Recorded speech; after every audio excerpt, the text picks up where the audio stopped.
Sumipa sa halos 70% ng mga Pinoy ang hindi umano kontento sa pagsugpo ng Administrasyong Marcos Jr. sa isyu ng katiwalian sa gobyerno. Naniniwala ang Makabayan Bloc na dahilan niyan ang selective na investigasyon ng Independent Commission for Infrastructure at wala ring ginagawang hakbang para buwagin ang sistema ng pork barrel. Narito ang report ni Milky Regunan.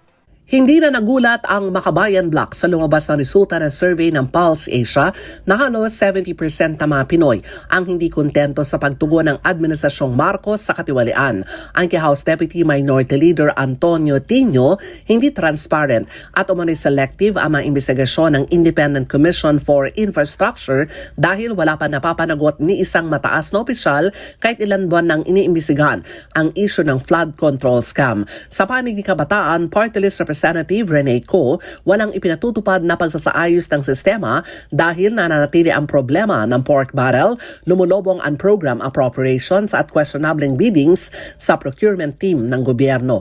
Dagdag ni Gabriela, Women's Party List Representative Sara Elago, talamak ang partisan investigation sa Kongreso kung saan inaatake ang mga kalaban sa politika habang pinoprotektahan umano ang mga kaalyado.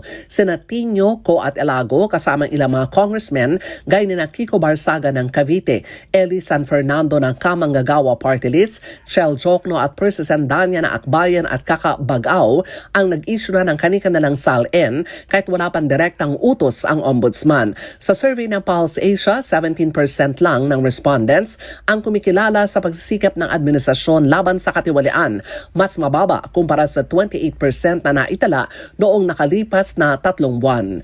Para sa MBC TV Network News, ako si Milky Regunan, una sa Pilipinas, una sa Pilipino.